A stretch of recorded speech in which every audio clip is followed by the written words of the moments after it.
Everyone's got an opinion. So today we've invited Benny from Benny's Custom Works and Andrew from Street Machine into the studio to talk a bit about their favourite engine conversions, the ones that they've seen in cars that they weren't quite sure about, and the ones that they'd want to drive themselves.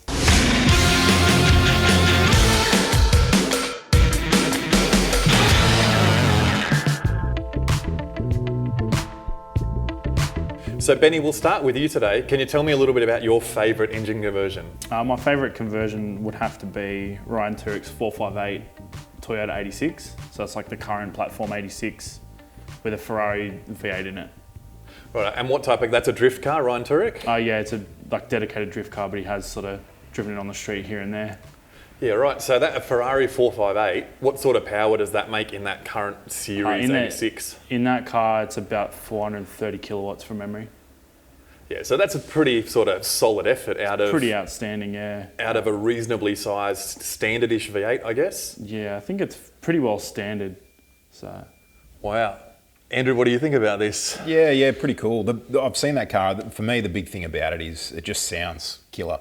You know, especially compared to most of your run-of-the-mill drift cars are running SRs or LS conversions or whatever, and by comparison, this thing just sounds mental. That's what I really dig about it. Some of those European Ferrari sort of sounds, or those, I suppose that exhaust system that they have that makes that funny zing noise is kind of definitely different to our sort of thong slapper Australian engines.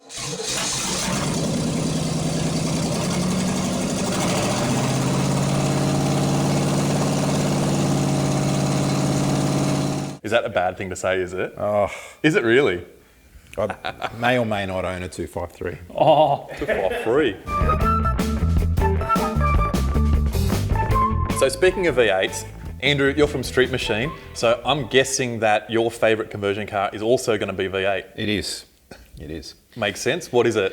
It's a car that sort of only came to my attention fairly recently. One of our American contributors sent through some photos of it, and of all things, it's a Toyota Prius that's Really? being fitted with a Hellcat V8, so a Dodge 6.2 supercharged V8, which is 707 horsepower out of the box type thing. So it's a really cool car. So how much Prius has this thing got? Is it just a Prius sort of shell sitting on top of a Pro Mod chassis, or is it a real Prius? Yeah, it's Prius bodywork. It's got a tube chassis, NHRA legal type thing. They plan to race the car and drive it on the street. They're pulling the 2.4 litre blower off the car and replacing it with a 4.5 Whipple. So they're looking for around 1,000 horsepower out of it, and it's just a cool car. Makes a statement. So what do you reckon, Benny? If it's called a Prius, but it's got a full tube chassis and it's kind of got the Prius body over the top, is that like our Australian sort of Pro FX cars where, yes, they're Camrys, yes, they're Celicas? Yeah, to a point, but this is going to be still steel body. I can't argue with that. That's so cool. All right, well, we heard from both of you guys, V8. The truth is it's going to be a little bit awkward for me because my favourite engine conversion is actually a Honda K24. So that's the 2.4 litre four-cylinder in anything. Really? It really is. I wouldn't have picked that from you at all. I've only got a newfound respect for the Honda engines recently where a few of the F20, so they're the ones out of the Honda S2000, but more importantly, the Honda K24 engine that's turned up in anything Accord? from... Yep, Honda Accord, Euro, a bunch of overseas models. Yeah. It's got VTEC, which neither here nor there. It's got variable cam control. Most importantly, in factory form, they make 150 kilowatts at the wheels or 220 horsepower. So not too sort of crazy. But here in Australia, the engine costs $800. You can hang a turbo on the side of it. It will make 320 kilowatts at the wheels. It's got an alley block. It's a fairly compact sort of size. So you can slip it into a front wheel drive Honda, probably not my favourite, but what's better is that there's a heap of rear wheel drive sort of transfer or bell housings available. You can put an S2000 gearbox behind it. So you'll end up with a genuine 320 kilowatt, 430 horsepower at the wheels with a stock sealed Honda engine. If anything bad happens, it's Throw not. it in the bin and Throw another one $800 at it. Yeah, bucks. sure. Who cares? Straight to the wrecker. Realistically, when you go to the wrecker, just buy two because you may as well just have one sitting at home. The truth is, you buy them with 150,000 miles, 200,000 kilometres on them. They don't wear out, they don't blow up, they don't use oil. The physical size means that you really can put them in a whole bunch of cool old style cars. The downside is it, people like you guys will probably give me a hard time if you go and put a Honda into a Datsun, into an old Nissan, into an old Chrysler, into an old Mitsubishi. Probably the best thing about turbocharging them as well is it does get rid of that Honda noise that normally comes out. And fixed. So that's that's where I'm at. I think that's the conversion I even saw recently there was a Honda F20C engine that got put into a jet powered about a 12 or 13 foot tinny. Wow. Yeah, right. So it's actually like a jet boat powered with a Honda engine. So for me, that's where it's at. I think I spotted a K24. I think I saw a video of it online in a little old manky looking Honda CRV, which was, I think, front drive and having no traction whatsoever off the line down at Heathcote, but I think it was still running 11s. And I'm not a Honda guy, but you got to respect that for sheer sleeper factor. No one's ever going to see that coming. No. And I don't want to put myself down as a Honda guy either, just so we're clear. There's nothing like the Honda engines. I'm probably not much of a fan of the Honda cars, but the Honda engines, mate, like you said, you've got to have respect for them because they just keep going.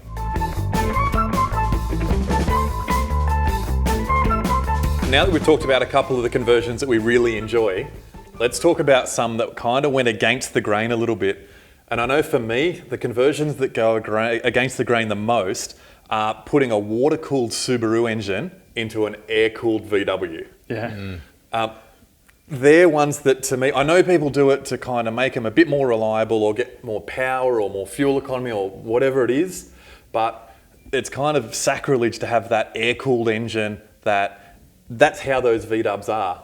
Yeah. And then you put the water-cooled thing in it, you chop them up, you put the radiators in the front. You do have to do a lot of cutting to get them in there. And Benny, we kind of did one together. you're guilty of this. We all are. You cut one up in a big way to make it water-cooled, turbocharged, all the gear.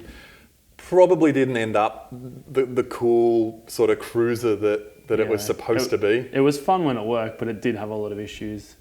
So they probably should just stay air-cooled. Yeah. They're a nice car when they're air-cooled.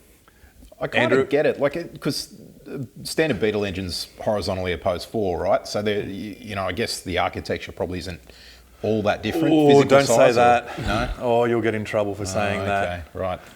The air-cooled is air-cooled VW. Yeah. Subaru is water-cooled. Don't. I get it. I guess Holden V8, Ford V8, it's the same thing, really. there's similarities there for sure. But yeah, I get what you mean. It's, because Beetles and that noise they make and that sort of offbeat thing's all kind of part of the charm, I suppose, isn't it? And that's the thing. Yeah, sure. But I just told you I like the Honda engine, so You did. Benny, worst conversion. What is it? The worst conversion I've seen was actually on Street Machine's Facebook page. I believe it was a VS Holden Commodore, and it had a red motor, so like an inline 6 out of 60s, 70s Holdens, everything had them pretty much. So it was just a Y conversion. Like the amount of effort would have been involved to actually put that engine in a car. You could have just gone and got another Wrecker 3.8 for like $50. Or crush the Commodore, because that's what they're good for too. Andrew, do you know about this car, or what's the story? I remember that post on the Facebook page actually, and I've got a real soft spot for red motors. I used to have one in my Tirana, and it was a sweet old thing, triples and big cam and all that kind of stuff, and I really enjoyed driving it. And by the same token, I get where you're coming from. It's got no place in a Commodore. Yeah. The engine itself's good. It just didn't make. It was a waste of that engine in that car. Sure, it just didn't make any sense. Not that the 3.8's anything to write home about necessarily in a lot of situations, but it had a better in thing, and much easier to just do a straight swap with another Wrecker motor than go to the humble old 202 for sure. I suppose that's what happens when you get bored. Your engine blows up on a Friday afternoon. You've got a red motor sitting at home. and then the Wreckers don't open on Monday to buy another V6. And you've got to get to the pub, right? Yeah. So the red motor goes in. Probably already had a few if you've come up with that idea. Yeah, Anyway. a good few. Yeah. All right, Andrew, what's yours? My least favourite engine conversion is the car I have in mind was built a long time ago. It's a 20B in an LJ Tirana. Oh, so that. Right. I've never heard of something like that. Yeah, I believe the car won its class at Horsepower Heroes at Summernats back in the day, and I think it made 350 at the tyres, somewhere thereabouts, which is, it's cool, but I love Tiranas. I've got one myself. My wife has one. They've both got V8 conversions, and I'm just not a rotor guy. I know a lot of people like them. I even know why they like them, but it's just not for me. That combination of a rotor in a Tirana is... It's a no-go from me on that. I wonder if they were like channeling the road pacer Mazda Holden vibe a little bit and trying to amp it up into a sports model. Maybe, yeah. Was it a bit of a G-up, do you think? Like from the people who actually did the conversion? I imagine that you can't build a car like that without having in the back of your mind that you're kind of out to upset people. Going to annoy the purists a bit. So congratulations, it worked. I took the bait. So the ultimate purist. Yeah. I don't know. I am a purist to a degree, but also a lot of guys swap, especially Jap inline sixes into those things, RBs, 1Js, 2Js, and I love that. It's such a great fit, and they perform really well because they're light and they make good power, and I'm totally on board with that. But rotors just not cross so the much. line. Yeah. So what you're saying is it's okay to do a conversion into a Tirana as long as the engine is reliable, efficient, economical, makes power. All the things that aside from the power pistons. thing. Hang on, hang on, and it's got pistons. 1, 2, 3, 4, 5. So can we put a K24 into your Tirana? What did you just say? I did say that we couldn't do that. So one of the things that I find a little bit interesting is that we've just gone through our best conversions, our worst conversions. The two massive elephants in the room haven't actually turned up. And when I say massive, Ford Falcon Barra engine, the inline 6-cylinder, and LS. Mm-hmm. Not a favourite of you guys? What's the story? They're both awesome engines, but I think they're almost so mainstream now that it's just accepted that it's just going to happen. So it's kind of didn't really fit into the debate, but they're both awesome packages. So you're saying that if you've got a Barra or an LS in a conversion car, you're like, it's kind of standard. They're cool, but they are like the entry-level conversion now. Have you done any LS or Barra stuff? I haven't. Aside from a bit of involvement in the FG taxi that Scotty and the other guys from Street Machine put together, which has been a really fun thing. And obviously the MCM Cresta, those guys got great results out of that thing as well.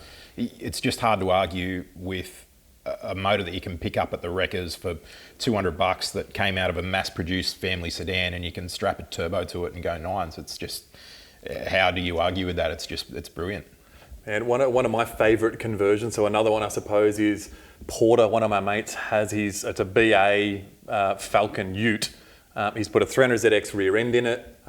When I originally saw that car, it actually had one of the BA engines in it. So BA was a little bit different because it had the thinner conrods in it. At the time, it wasn't too clear on which engine it actually had, to be completely honest. I see where this is going. There is a video. We had it on the dyno, gave it a few pulls. It got to 505 kilowatts at the wheels. Wow. The engine had obviously a fuel system, turbocharger, oil pump gears, and valve springs. That's it. So you could pretty much call it a standard engine. Stock bottom end class racing would allow that for absolutely. Sure. It made 2 pulls on the dyno, 505, 508 kilowatts at the wheels. The third pull, it just cut itself to pieces. There was rods on the floor. Gudgeon pins gone.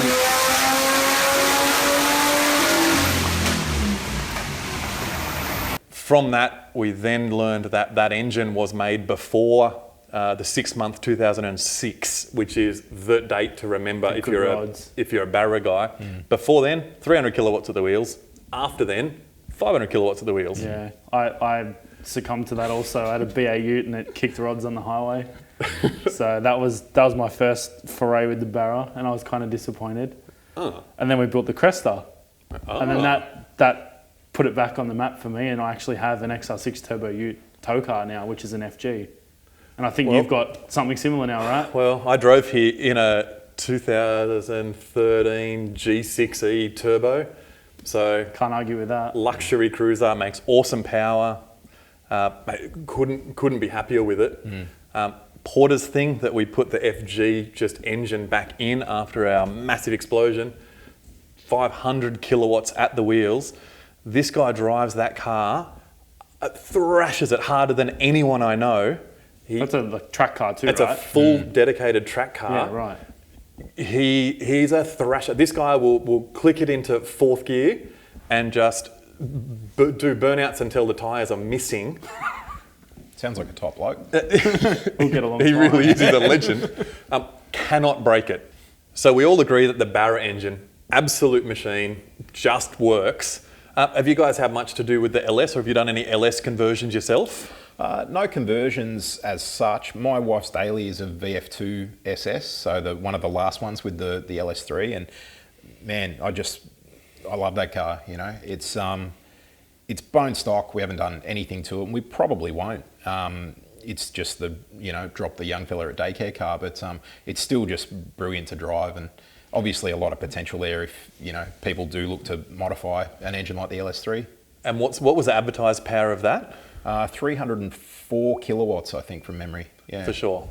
Yeah. So that's pretty good for a grocery car, really. For sure, yeah. That's perfect. Yeah, and I think bolt-ons and a tune, and you can sort of expect those kind of numbers at the tyres, and away you go. Yeah. So something like that, when they come of age, I suppose, or some of the earlier model ones, when they turn up as conversion engines, something like that. Are you a bit fan of them? The physical size, I suppose. I've actually got an LS conversion in my Subaru BRZ. It's not finished yet, but Cool. the size of the engine versus the size of the bay in a BRZ just works so well. Like a lot of people go straight for 6 cylinders in a BRZ, but the bay is actually quite wide versus the length. So because obviously they're designed for a flat 4 engine, something like a V8, bit wider but shorter, prime example of a good fit.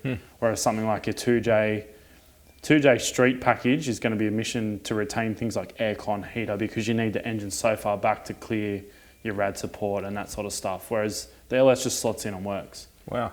Yeah, that's pretty nice. So I suppose that's the main difference, I guess. So LS to Barra, you might even say that it's probably got nothing to do with opinion. It's just the physical shape. Yeah. So if you've the Barra's a very high engine as well. Yeah, it is very tall, isn't it? So with the Cresta, we had to actually trim the bonnet. Where when we were doing it with Al, he said if it was a 2J, there'd be 100 mil to the bonnet. So it's a very tall engine. To Cortinas, Tiranas, that sort of thing. For height clearance. The height wise, yeah. A lot of them will end up with a reverse cowl, I'd imagine. Yeah. And a lot of them are big old cars that had heaps of engine bay space. Yeah. So Yeah, and inline sixes from the factory, so they must be a pretty big thing They're physically. quite tall, yeah. all right, well there you have it. It's either LS or Barra, whatever you can physically fit. If neither of those fit, just put a Honda in it.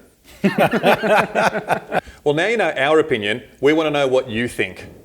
Leave a list of your best and worst engine conversions in the comments below. Guys, thanks very much for coming in and letting us know what you think. As always, thanks very much for watching. My name's Scott, and I'll see you next time.